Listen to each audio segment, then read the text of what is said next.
सचिन मंसूरी जी के द्वारा कुछ बातें आप लोगों को बताई गई है कार्यक्रम के बारे में। मैं दो बातें पत्रकार बंधुओं के सामने बताना चाहता हूँ। एक, भीमा कोरेगांव के कार्यक्रम के इतिहास के बारे में महाराष्ट्र भर और देश भर में जागरण करने का काम हम लोगों ने किया। इसके बदौलत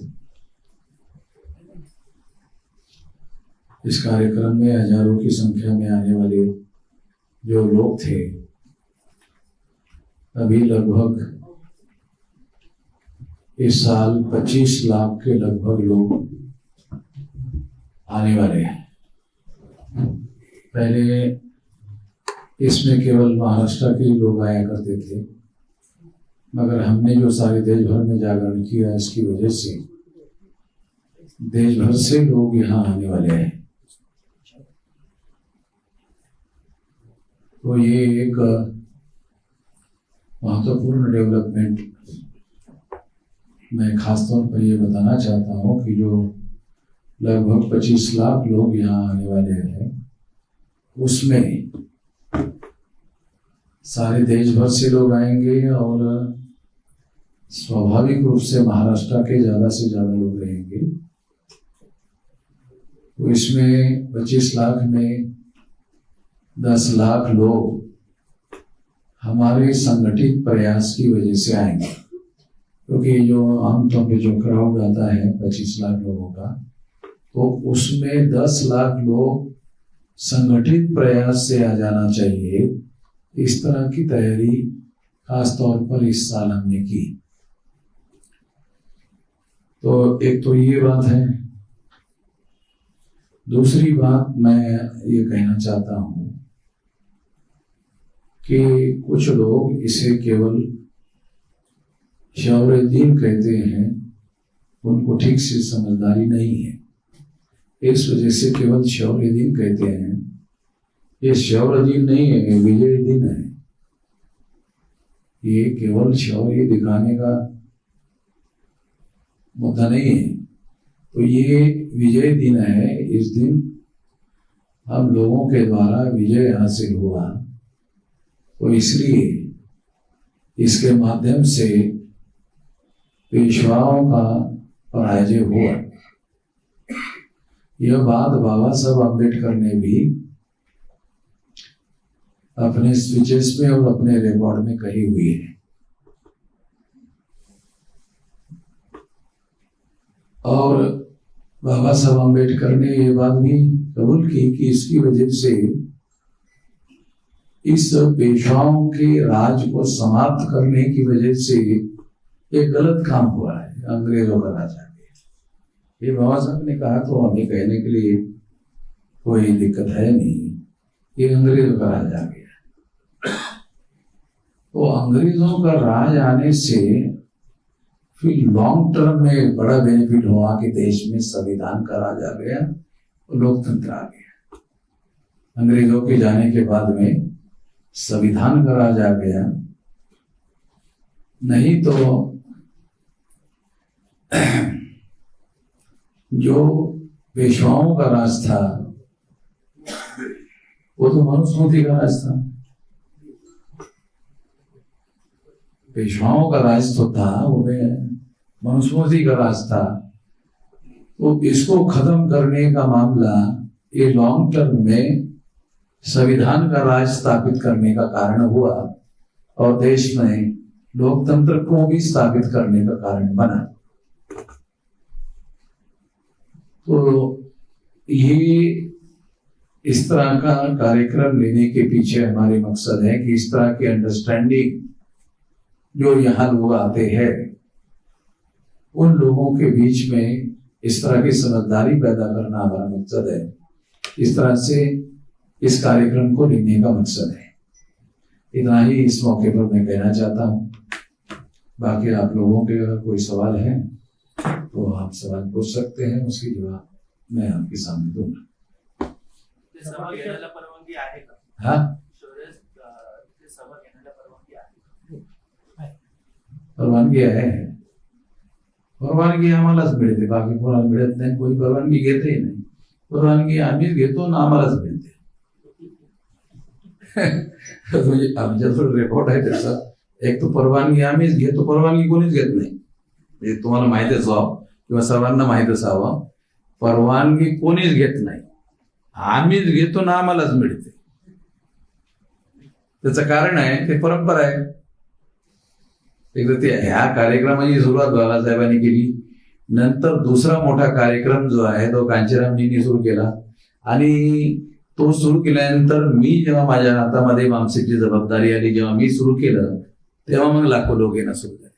कारण मी देशभरामध्ये म्हणजे हा भीमा कोरेगाव लोकल कार्यक्रम होत होता, तो संपूर्ण देशभर वर्षभर कार्यक्रम घेतलाय. त्यामधून मग ते जागरण मोठ्या प्रमाणामध्ये झालं आणि मग मोठ्या प्रमाणामध्ये लोक येणं सुरू झाले. नाही तर त्याचा जुना इतिहास लाखो लोक येण्याचा नाही. रेकॉर्ड आहेत आमच्याकडे सर्व. आणखी काय विचारायचं? हा, हे तर याच्यामध्ये लिहिलेलं आहे ना. मला वाटते ही 11 बजे से 11 बजे से ये कार्यक्रम शुरू होगा, शाम तक चलता रहता है.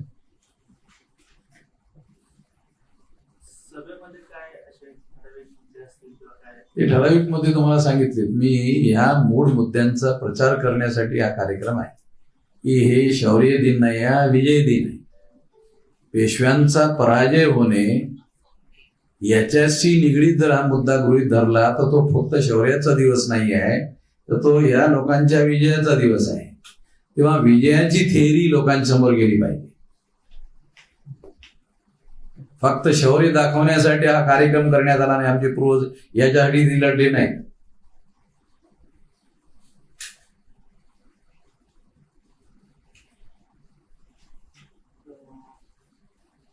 विवेक बनसोडे नावाच्या लेखकाने एक पुस्तक प्रकाशित केलेले. कोणी? विवेक बनसोडे. विवेक बनसोडे. ते नवीन वाद आता पुस्तकावरती पेटण्याची शक्यता आहे. त्यामध्ये काही वादग्रस्त वाक्य लिहिण्यात आलेली आहेत. तुमच्या वाचण्यात नाही, वाचण्यात नाही आलं, पण तुम्ही सांगा. त्यामध्ये असं म्हणलं गेलेलं आहे की पेशव्यांचे जे राजे होते त्यांच्या महाराजांबरोबर त्यांचे महाराजांच्या शिवायचे संबंध होते. त्यामुळे हे सगळं जो मडकं लावणं आहे किंवा तो जो पहिल्या प्रथा आहे ती चालू झाली होती, असं तुमच्या माहितीमध्ये किंवा कुठे वाचण्यात आलंय? नाही, मूळ मुद्दा कसा आहे की बनसोडेंना थोडस बाबासाहेबांचं अनटचेबल पुस्तक जर त्यांनी वाचलं असतं तर त्यांनी थोडस जरा असं लिहिलं नसतं. त्यांनी अनटचेबल पुस्तक बाबासाहेबांनी लिहिलं हे तरी त्यांना माहित आहे की नाही मला कल्पना नाही. त्यांनी जर अनटचेबल पुस्तक वाचलं असतं बाबासाहेबांनी लिहिलेलं तर त्यांच्या असं लक्षात आलं असतं की या देशामध्ये अस्पृश्यताची प्रथा जी आहे ही हजारो वर्षापूर्वी निर्माण करण्यात आलेली आहे. म्हणजे मौर्य साम्राज्याचा जो आखरी राजा आहे बृहदत्त, सम्राट बृहदत्त, म्हणजे मौर्याच्या अशोकाच्या खानदानीमधला हा राजा होता सम्राट बृहदत्त मौर्य. याची पुष्यमित्र शृंगाच्या माध्यमातून हत्या करण्यात आली. त्याच्यानंतर ह्या सारा प्रथा परंपरा ज्या आहेत त्या सुरू झालेल्या आहेत. आणि हा इतिहास समजा ज्यांनी पुस्तक लिहिलं, तुम्ही म्हणता त्याला जर माहित असतं तर त्यांनी तसं लिहिलं नसतं. तर पेशव्यांच्या कालावधीमध्ये त्यांचं डायरेक्ट राज्य असल्यामुळे त्यांनी जी अस्पृश्यता आहे त्या अस्पृश्यतेचा विकास केला आहे. म्हणजे पेशव्यांना श्रेय कशाचं आहे माहिती आहे का? नीचतेचं श्रेय आहे की त्यांनी अस्पृश्यतेमध्ये विकास केला, समाप्त नाही केले. त्यांच्या नीचपणामध्ये, पेशव्यांच्या नीचपणामध्ये त्यांनी विकास केला, त्यांनी मडके बांधले. म्हणजे फक्त जे अस्पृश्यता म्हणजे स्पर्श करण्याच्या संबंधित जे मुद्दे होते ते तेवढेच नाही. मग ते तुम्ही रस्त्याने चालणार, तुमची सावली पडणार, मग तुम्ही थुंकणार, तर ते सुद्धा जमिनीवर पडता कामा नये. म्हणजे ह्या असल्या अनेक गोष्टी पेशव्यांनी ऍडिशनल केल्या. अस्पृश्यतेमध्ये त्यांनी अनेक गोष्टी जोडल्या, म्हणजे विकास केला. अस्पृश्य आणि महान लोक होते, नीचपणामध्ये महान. म्हणजे नीच सुद्धा काही लोक, नीच मध्ये सुद्धा काही लोक फार महान असतात ना, नीचपणामध्ये. म्हणजे खालच्या स्तरावर काही लोक फार महान असतात, म्हणजे खालच्या जातात म्हणजे त्याच्यापेक्षा त्याला काही जायची काही मार्गच नसतो, तरी पण तो जात राहतो. त्याच्यामध्ये ते महान होते पेशवे. आणि त्याच्यातून तो राग होता, तो राग ह्या लोकांनी संपवला. हे शूर लोक होते, मार्शल लोक होते. इंग्रजांनी जेव्हा आलेत ना, मग त्यांनी कोण लोक या देशामध्ये मार्शल आहेत त्याच्यामध्ये ते महान सुद्धा मार्शल लोक आहेत म्हणून, आणि म्हणून त्यांनी रेजिमेंट काढले. तुमच्या माहितीसाठी महार रेजिमेंट वर्ल्ड वॉर मध्ये सुद्धा,